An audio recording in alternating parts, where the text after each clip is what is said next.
What is up, guys? It is DMG here, and today I'm going to be going through the best positions to build your teams around. So there are going to be some positions that are more important than others when you're building your ultimate team, and unless you have an unlimited budget, which 99% of the FIFA community do not have, you're going to have to, kind of decide where you want to spend the majority of your coins, or where you want to actually spend your coins, right? So then you have to kind of decide, I'm going to save money in this position so I can get a better player in this position, right? So again, I'm going to be going through some of the best, or I'm just going to be going through like the better positions that you might need to be spending more of your coins on, right? So first we're going to be starting off with goalkeepers, and again, I'm going to go through just goalkeepers, defense, midfielders, and attackers.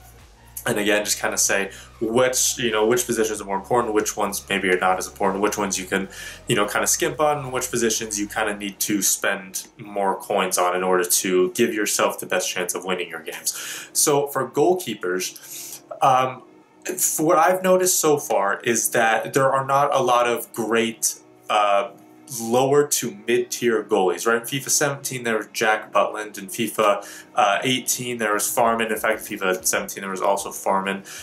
So there were like some cheap great goalies from the past few years. This year I haven't really noticed that very often, at least for, again, lower to mid-tier cards. Now, I've played with Berkey, I've played with Leno. Both these guys are actually solid, especially for being lower to mid-tier.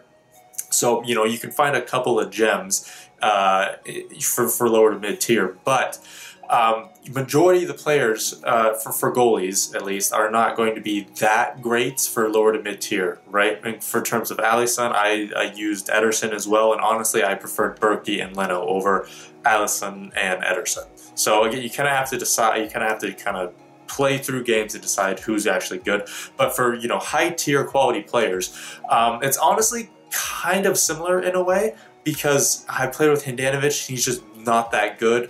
I've played with Oblak and he's actually amazing. Courtois was kind of hit and miss. So basically you I would say there's kind of a jump between higher tier and then lower to mid tier goalies. There's a little bit of a jump there. But again, you still have to kind of figure out which goalies are going to be good for you, which goalies aren't going to be that good for you. Because again, people love Courtois, but for me, I don't really like him. He wasn't that good. People loved Handanovic. For me, he wasn't that good, right? So you kind of have to figure out which goalies are going to be good for you, which goalies aren't that good for you. But again, there is going to be a little bit of a jump between, the lower to mid-tier and higher tier players. So you kind of have to, I would say, and you could probably save some coins in the goalie spot as long as you find the right goalie. So then moving on to the defense, right? So left backs, right backs, center backs. Center backs are a good investment for coins. I would say they're a position that you really have to heavily invest in, I would say. And there are some really solid center backs that are a little bit lower, right? There's Eric Bailly, there's Davinson Sanchez, who's 84 overall.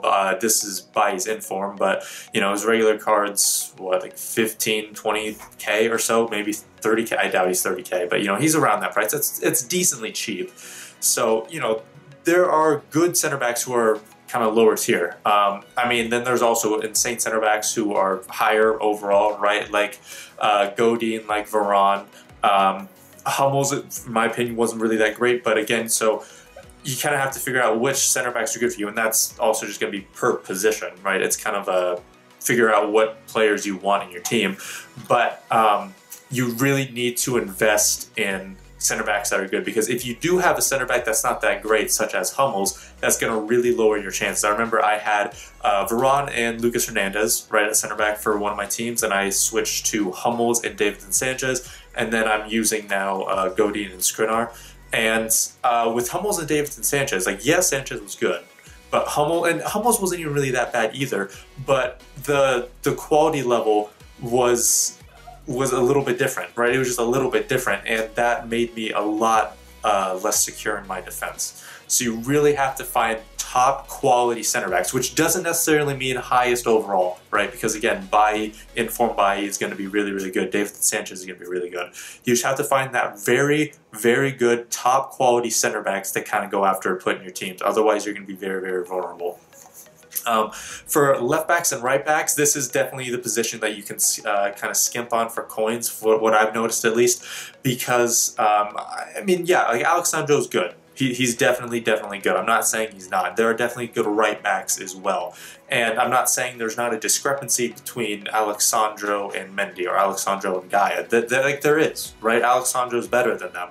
But the discrepancy between Alexandro and a different left back, right, that's going to be a lot smaller. The difference in quality is going to be a lot smaller than, say, a discrepancy between center backs or a discrepancy between certain midfielders, right? The discrepancy between, you know, Bailly and Hummels, huge discrepancy. There's a huge difference there. I know Castro was saying he preferred Inform Bailly over icons, right? So like there's a huge discrepancy there.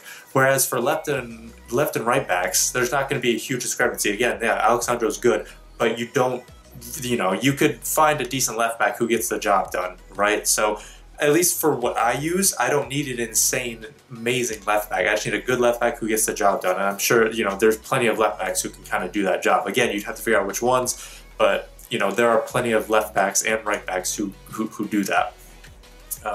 So then moving on to the midfield.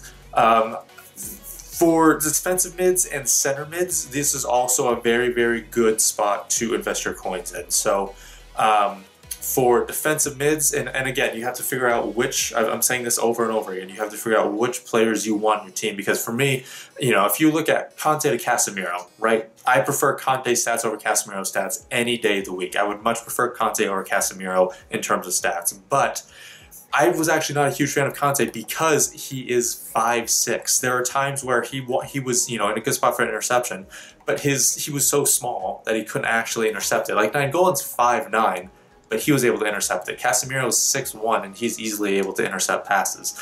So you have to figure out, you know, what players you want.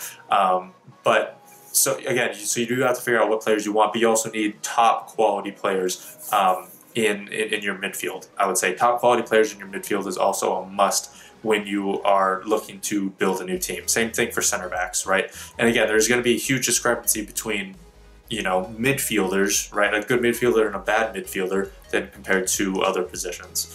And then finally, for the attackers, this is something that's kind of similar to goalies, I would say, or similar to I wouldn't say as similar to left and right backs. For left and right backs, you can really skimp on coins. For attackers, maybe not so much. But the strikers and attackers are very similar to goalies, I would say, in that, you know, there's a discrepancy between lower to mid tier and higher tier players. There's kind of a drop off between higher and mid to lower tier players, but as long as you find the right strikers that work for you, you can kind of save on coins here, I would say. That's my opinion. Maybe you need better, you know, strikers, better attackers if you're not so great at attacking. But, you know, when you look at Suarez to Gabriel Jesus or Suarez to Lacazette, like, I love Lacazette. He was one of my favorite strikers, and I'm loving Suarez right now. He's in the team that I'm currently using. These two guys were fantastic. And it wasn't even inform Lacazette either. It was regular gold Lacazette, and the coin difference was huge, right? 319k for Suarez versus 25k for Lacazette, right? That's a 300k difference. So again, as long as you just find the right strikers, you can kind of save on coins, right? And again, there's going to be some strikers that aren't as good. There are going to be some strikers that are going to be better than others, right? But as long as you find the right striker that you're comfortable with, you can kind of save on coins in this area, right? Again, Mantzoukas, his stats don't look that great, but people love him because you can cross the ball into him when he has, you know, 85 jumping, 91 heading, 88 aggression, right? He's 6'3" as well, so he's got good stats on him for a striker in this FIFA, right? So that's what I've noticed for certain players in certain positions across the field. So to kind of summarize, goalkeepers and strikers / attackers, you can kind of, you know, you have to find the right ones in order to actually make sure you're actually scoring goals or preventing goals, depending on, you know, goalies or attackers. But they're kind of similar in the fact that, you know, the higher quality tier you also want to get to, but there are going to be some good players you can kind of try to reach for in the lower to mid tier ones. And as long as you find those right players, you can save on coins for attackers and for goalkeepers. They're pretty much the exact same thing. For the defense, the left and right backs, you can kind of save money on. Again, as long as you find one that you're comfortable with, then you're going to be good. You don't really have to worry about left and right backs, in my opinion. Center backs and then defensive mids / center mids, those are the not two positions, but those are the spots specifically where you really, really, really need to invest your coins in, I would say. Where you really need to find the best players for your team. And, if let's say you have 500K, don't go out and buy a 400K center back or a 400K midfielder or, two center backs that combine for 400K. Don't do that. You have to have balance in your team, right? You have to have balance between your attack, your midfield, your defense. But again, if you do have 500K, maybe look to buy, 200, 250K worth of coins in your center backs and midfielders, or, 300, 350K between your center backs and midfielders, and then kind of, 50K for your attack, 50K between your left and right back and attackers and goalie, right? So again, it's kind of finding the right balance in your team, but also making sure that you actually have quality players, again, in those positions, and also making sure that you're getting the coins correctly invested in those positions. Because again, if you spend 400K on a left back when you have a 500K budget, there's no point to that. Because that left back's not going to make as big of an impact in your team as a center mid or a defensive mid or a center back. There's no point to doing that. So again, to summarize, center backs and then defensive mid / center mids, those are the two spots to really make sure you have really top quality players in your squad. So that's going to be it for this video, guys. Hopefully you learned something from it. If you do have any questions, let me know in the comments down below. But like I said, that's going to be it. Thank you guys so much for watching. This has been DMG. Peace.